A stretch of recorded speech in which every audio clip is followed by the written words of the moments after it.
Welcome back to the channel.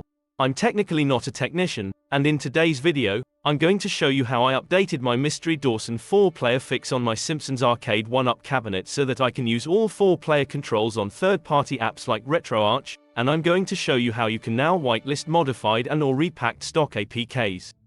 Basically, this fix, provided by Team Encoder, unlocks your Simpsons cabinet in such a way that you're now able to play both repacked APKs, RetroArch, and MAME. This video is for educational purposes only and is only intended to show you what I've done and what my results are.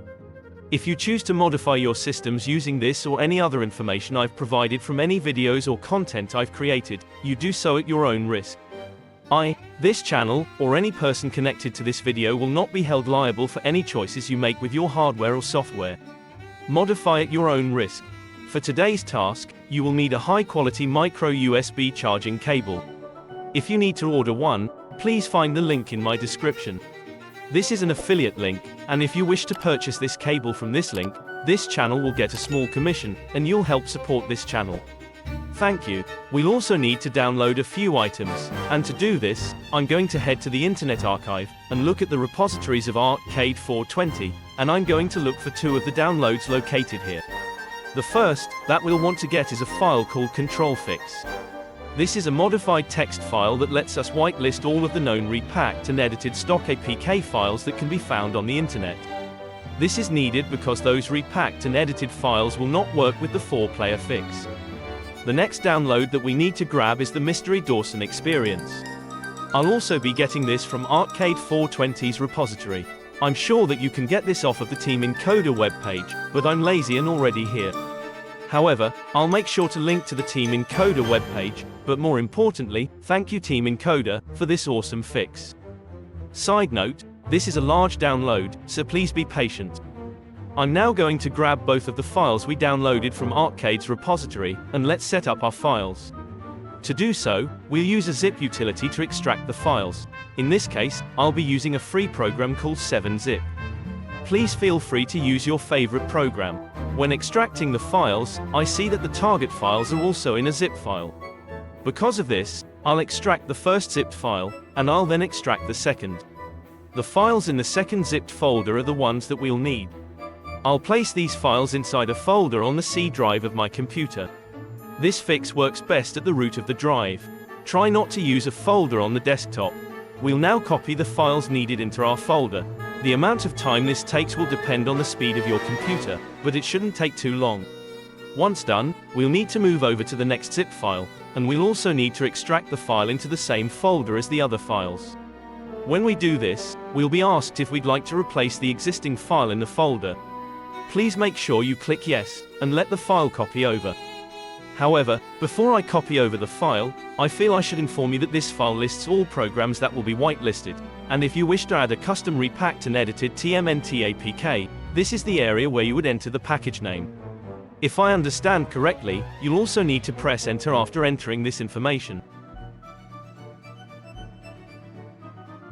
Please remember to click on the replace the file in this destination option, as this copy of the whitelist has all known package names. You can add to this list, and I'm sure I'll have a video showing you how to do that when we have new APK files. However, that will be for another video. We'll now need to take the back panel off of our cab and then take our micro USB cable and plug one end into our computer and the other into the micro port on the back of our cab. Now that everything is powered up and plugged in, I'll start this update by clicking on the Install Simpsons Control Fix to the PCB. I'll also have to click the area that says Update Existing requires MDE to already have been installed. After making those selections, the process is self-automated. All we really need to do is keep an eye on this and let it do its thing. I'll be letting this run in real time so you can get an idea of how it works. I'll also leave in the sounds from the PC so you can get an idea of what it feels and sounds like as this patch is running. The process for running this the first time is very similar. And if you'd like to see how to do this, I'll post a link above, and I'll be sure to leave a link in the description. As we wait for this process to happen, I'd like to ask that you please remember to hit that like button, press that subscribe button, and feel free to leave a comment. If you're looking for a way to really show your support, please find the Buy Me a Coffee link in the description, as these are all great ways to help this small channel grow. Thank you. The programming is the component that is truly responsible for driving this aspect of our task. Again, there won't be much for us to do because the programming will automatically restart the cab whenever it's required, and all the necessary software will be added. I can also tell you that the volume control appears to be functioning correctly across the board, and I have a feeling that if I wanted to add keys to the controller PCB, I would now have the ability to do so. Overall, this is a fantastic method for exposing all of the available soft modding options. Now for the moment of truth. I'll try and drop some coins in, and if all 4 players come to life, we know that this fix not only works with the third-party apps, like RetroArch, but will now work with the edited and recompiled APKs that can be found in the Droidcade community. And as you can see, we are able to drop said coinage, and all 4 of our players are working. A big thank you to Team Encoder for making this possible. A big thank you to Arcade420 for all your help. And a big thank you to Alex for the art, the repacking, and the editing. If it wasn't for you guys, none of this would be possible. I'd like to thank you for checking out this video. I hope you enjoyed it, and found it informative. If you did, please remember to like, comment, subscribe, and share this video with a friend or on social media. Thank you.